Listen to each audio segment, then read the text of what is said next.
चलिए आज निर्जला एकादशी है और हम उसकी व्रत कथा करेंगे। हवा तेज़ चलने की वजह से हमने दीपक को है वो इसके नीचे है, ये देखिए इसके नीचे छुपा दिया है दीपक जला के, क्योंकि हवा बहुत ज़्यादा तेज़ है।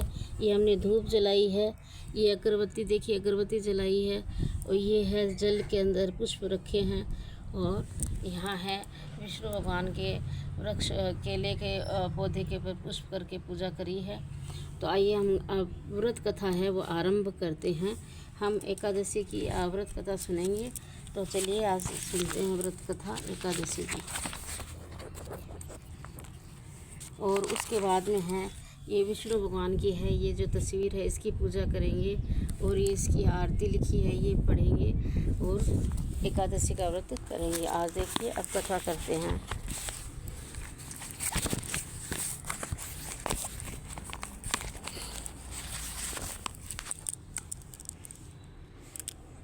एक बार युधिष्ठिर के लघु भ्राता श्री भीमसेन जी ने श्री व्यास जी से कहा, हे मुनि, हे भूदेव, भ्राता युधिष्ठिर तथा माता कुंती और धनुधर अर्जुन व नकुल, सहदेव और द्रौपदी एकादशी के दिन व्रत करते हैं, और वह मुझसे भी एकादशी के दिन अन्न न ग्रहण करने के लिए कहते हैं।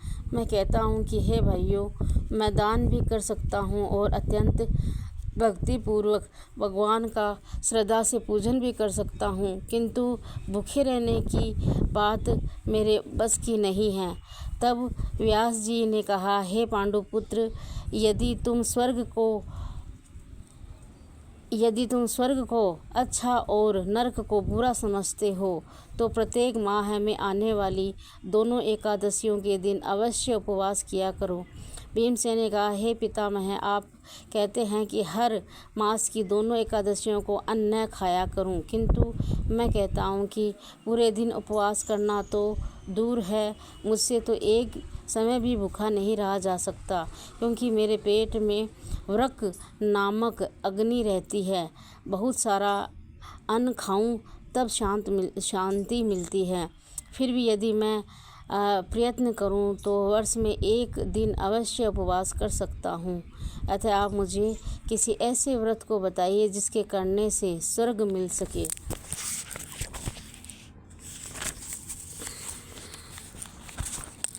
तो श्री व्यास जी ने कहा, हे भीम, बड़े बड़े ऋषियों ने तथा महर्षियों ने अनेक शास्त्रों की रचना की है, मुझसे मानव धर्म व वैदिक धर्म सुने हैं, परंतु कलयुग में मनुष्य उन पर आचरण करे यह शक्ति इसमें नहीं है।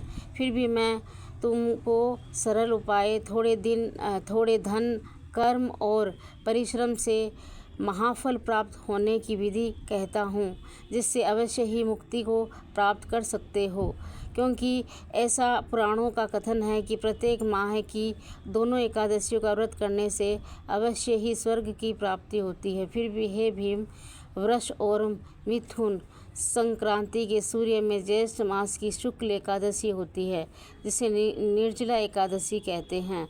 तुम उसी एकादशी का निर्जला व्रत करो। ध्यान रहे, एकादशी में जल का प्रयोग आचमन में इतना लें कि मात्र एक मासे के स्वर्ण के दाने डूब जाएं। इससे अधिक न लेना चाहिए, क्योंकि इससे अधिक जल प्रयोग करने की गणना मद्यपान में हो जाती है। और इस दिन भोजन न करें, क्योंकि इससे व्रत नष्ट हो जाता है। एकादशी के सूर्य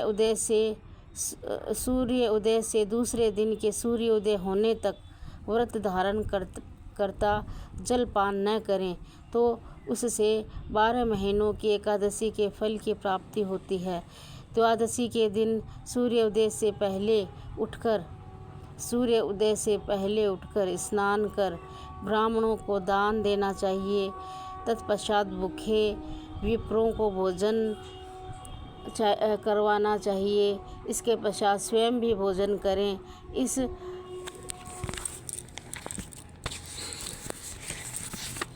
और इसके पश्चात स्वयं भी भोजन करें। इस प्रकार व्रत करने का फल संपूर्ण 1 वर्ष की एकादशियों के फल के समान होता है।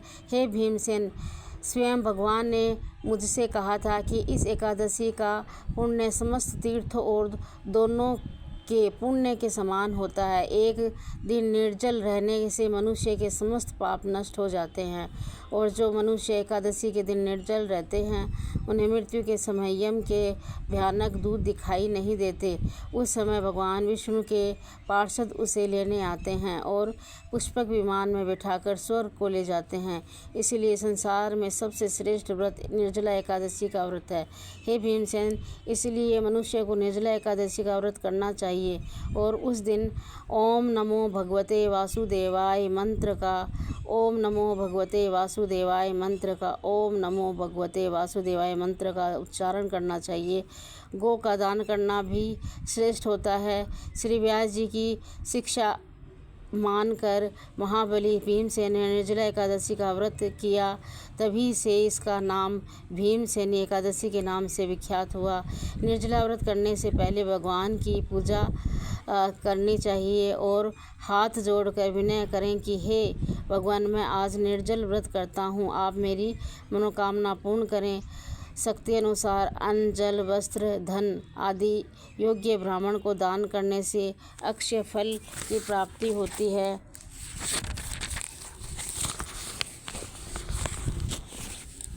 और अक्षय फल की प्राप्ति होती है। और जो पुरुष व्रत के दिन यज्ञ होम आदि करवाते हैं उन्हें पुण्य फलों का वर्णन भी नहीं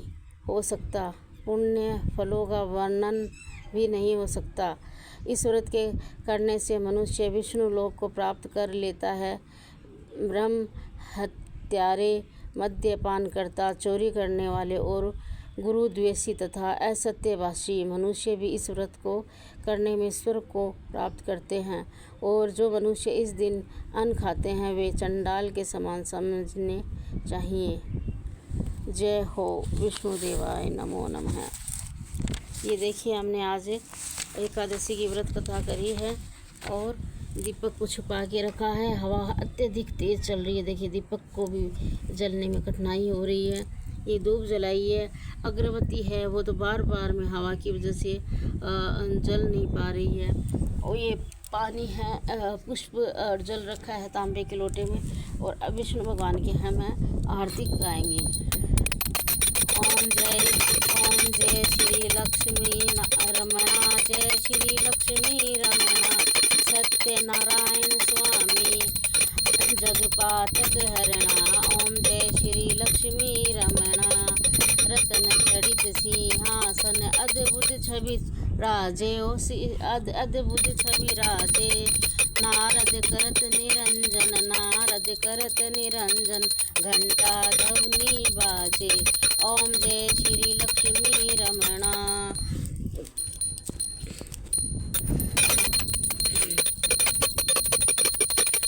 प्रकट भये कली कारण, द्विज को दर्शन दियो।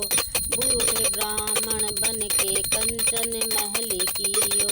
ओम जय लक्ष्मी रमणा, दुर्बल भील कठोरो, जिन पर कृपा करी। चंद्रचूंड एक राजा, जिनकी विपत्ति हरी। ओम जय लक्ष्मी रमणा, जय श्री लक्ष्मी रमणा। वैसे मनोरथ पायो, श्रद्धा तज दीन्ही। सो फल भोग्य प्रभु जी, फिर स्तुति कीने। ओम जय लक्ष्मी रमणा, जय श्री लक्ष्मी रमणा। भाव भक्ति के कारण छिन छिन रूप धर्यो। जय श्री लक्ष्मी रमणा, जो फल भोग्य प्रभु जी, फिर स्तुति किन्हीं हो। ओम जय लक्ष्मी रमणा। सो भाव भक्ति के कारण छिन छिन रूप धर्यो। श्रद्धा धारण कीनी, तिनको काज सर्यो। ओम जय लक्ष्मी रमणा, जय श्री लक्ष्मी रमणा। ग्वाल बाल संग राजा, वन में भक्ति करी। मनवांछित फल दीन्यो दीन दयालु हरि। ओम जय लक्ष्मी रमणा, जय श्री लक्ष्मी रमणा। चढ़त प्रसाद सवायो कदली फल मेवा। ओम जय लक्ष्मी रमणा, जय श्री लक्ष्मी रमणा। धूप दीप तुलसी से राज सत्यदेव देवा। ओम जय लक्ष्मी रमणा, जय श्री लक्ष्मी रमणा।